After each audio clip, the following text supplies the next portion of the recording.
Just wondering about Duke, how they look so far. Is it more Jones running the team, Cook off the ball, and who do you think you're going to match up with? It's a lot of questions in one. It's hard to say. They're a talented team, but they kind of interchange. I mean, sometimes I think that's the beauty of having 2 point guards is whoever gets it, they can run with, and they both can run the team well. So it's a mix of both, and we haven't went over who we're guarding yet, so that'd be something we'll go over today.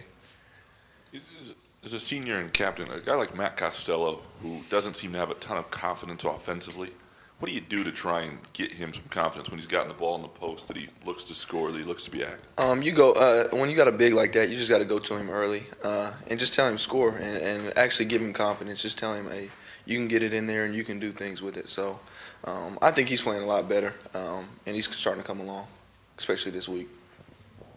Now that you've had a couple days since that last game, maybe to look at how things went, I guess where's the state of the team right now heading into obviously a very big game? Because I know none of you guys were really happy with they played the other night.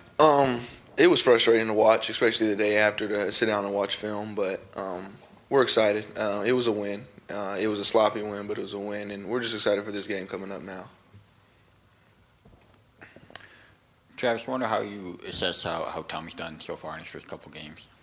We were actually talking about it yesterday. I mean, we were really happy with how he played yesterday. I mean, for his first college game coming out there, and he did exactly what we thought he was going to do. He was going to be solid on offense and defense and get other people involved, and he didn't make that many mistakes. So, I mean, it was a good showing for him. I'm really proud of him.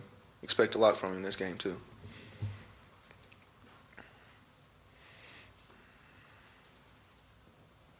Have you been able to further dissect why things weren't as smooth against Navy as they were in the exhibition offensively for you guys? I mean, everything seemed to really flow, and obviously the competition goes up a little bit, but what kind of transpired?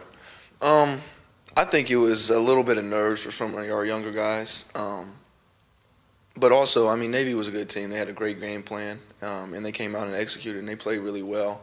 And it was our first road game for a lot of our younger guys too. So I think it was a combination of all that, but getting that win under our belt really helped us.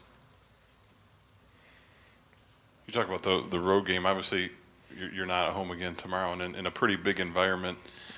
You've experienced those things. Are you trying to relay to some of the younger, newer guys that haven't been through that as much what it's going to be like? Yeah, my advice for them is just trying to focus on the game. If you start worrying about the crowd or the atmosphere, I mean, that's when you start getting distracted and you kind of lose our game plan. So what I tell them is just focus on the game, and I mean, you already know it's going to be loud. You already know there's going to be a lot of people in there. Just try and focus on what we prepared for this week.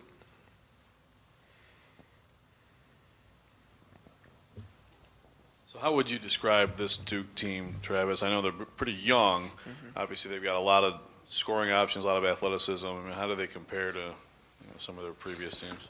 They're really young, but I'd say they're super talented. They got a lot of guys. They can go 10 deep, and you've seen in their other games they've rotated 5 in, 5 out, and they have so many different groups and different options. But we feel like it's a pretty good matchup for us, and we're just excited. We're just ready to go out there and play.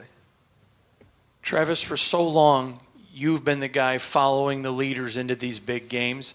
How has that prepared you leading this team into tomorrow night? I think it helps a lot. Just going through some of those battles and seeing how they let us in there and how we were successful sometimes. So my thing is just try and pick up on some of the things they did.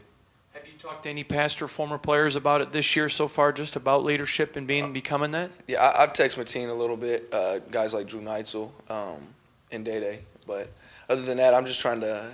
It's hard to ask them what to do because each situation was different. So I'm just trying to adapt to this year's team and kind of find out what's the right way to lead them. What do you like about this matchup for you? It's a great team, a big stage. I mean, anytime you're playing a top 5 team in the nation, I mean, you can't complain at all. And I think it's an opportunity for everybody to see how good we really can be.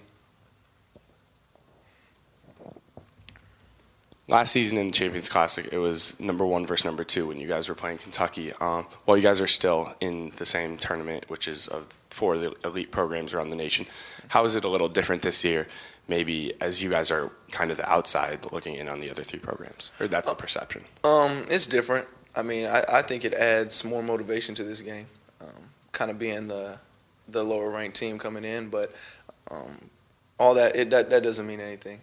because you still got to go out there and play the game. Rankings don't win the game for you. So we're excited to just go out there and have an opportunity to show what we have.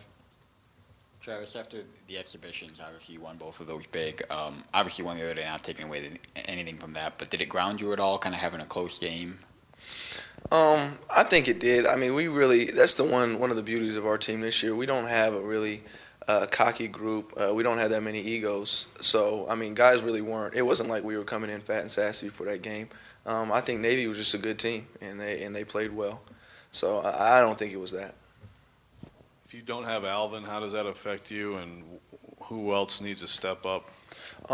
Definitely losing Alvin hurts because, I mean, he's been playing really well as of late. But it kind of shortens up our depth, especially at that 2 guard and the guard spot. So I think it might mean I have to play more minutes at the 2, and Tom plays more at the 1, or even Zell slides over to the 1 too. So it's just going to mean other guys are going to have to step up. I think Brent Forbes is one of those guys that's going to have to step up, and I think he will. Trav, after watching the Navy film, especially after you got back, can you tell us what you were most encouraged about with your team, and then maybe a little bit the most disappointed with? I was most encouraged about how guys didn't quit. I mean, even though some people weren't having their best games, there were some rocky stretches there. We never gave up. We never got down, and guys still encouraged each other. I'd say the negative, we just didn't play well. We practiced great leading up to that, and then we didn't show it. So I think that was the most frustrating thing.